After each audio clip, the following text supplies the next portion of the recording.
Here's your big settings. Oh my God, it's unbelievably deep menus. Very, very deep menus. But luckily, it's got a search. So if you want to find something and you don't know where it is, say notifications, which is really easy to find anyway. You get, actually, but notifications, you click on that. Here's your notifications. If you're looking for a setting. But you have to know what it's called, don't you? So anyway, there's a long menu here that pretty much covers the top level of anything you can think of needing to do on your settings.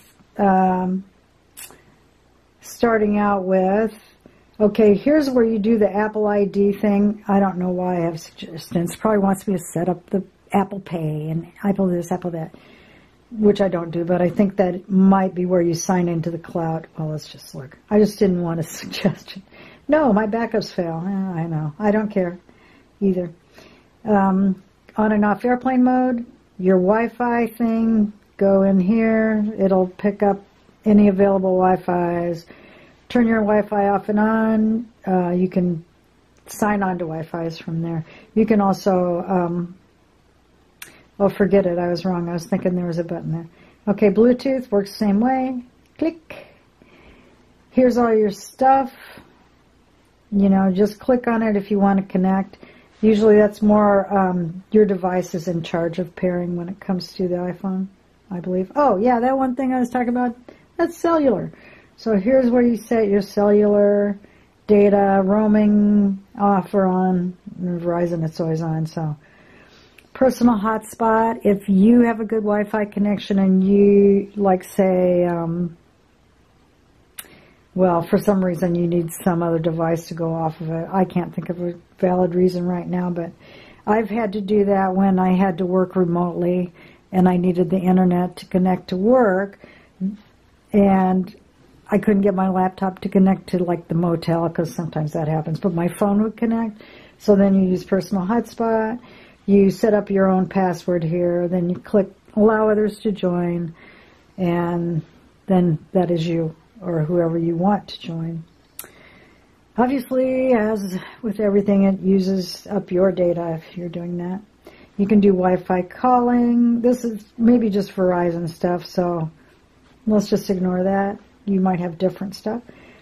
Okay, notifications, yay! Go to notifications. Here's all of these different apps that I have, and everybody wants to send you notifications. The good news is this is where you turn them off. You can also turn them on here, and you can also customize them. But unfortunately, you got to hit every single one. But usually you get a chance to do that when you install the app. So, well, let's look at Amazon Alexa, which I do allow notifications.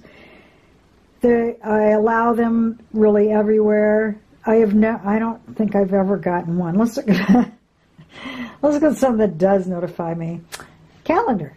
You can have your calendar send you notifications of upcoming events. I do all of them. You can have sounds, badges. Badges is a little number thing that tells how many little alerts or events it wants to tell you about, and show previews. I have always, it's the default. Invitations, invitee responses, and so on. I don't think I've ever had to touch a lot of those, but when you do want to touch it is when you're getting notifications you don't want them because they're driving you nuts. So I really don't want, I'm going to delete this app anyway, DJI Fly, you know, because I don't have one of those things. So first off, if I didn't want notifications at all, well, okay, we can customize first. So, notification grouping, automatic by app or off by app. Forget that. And don't ever do that during coronavirus. It's real. Well, I must have gone on a while. Yes, so here's where you turn off badges. If you only want sounds, here's where you turn off sounds. If you only want badges. And here's where you turn off all the notifications if you don't want them at all. That's all you got to do. There's, you know, as I said, I have a lot of apps on here, so you can go through and do what you want with that. Sounds and haptics, that's just Do you want it to vibrate on ring? Do you want it to vibrate on silent? What's wrong with me? How loud you want the ringer and alerts. And here's where you set the ringtone, the text tone, the voicemail tone, etc., etc., etc., all there in the sounds and haptics on the main menu of settings. Whew. Do not disturb, that's where you said, oh. Oh, well, I should have done that. I don't, though. I just turn my ringer off at night. But I guess you can set a certain time that will automatically do that. That's pretty nice, really. Screen time we kind of talked about.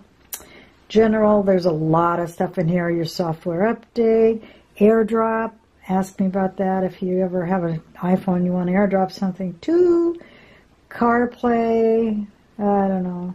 You know, I don't use most of these. And then as you see, there's just a huge amount of whoopsie menus. So usually when it comes to settings, I've either Googled it and I know how to find what I'm looking for, or I use search.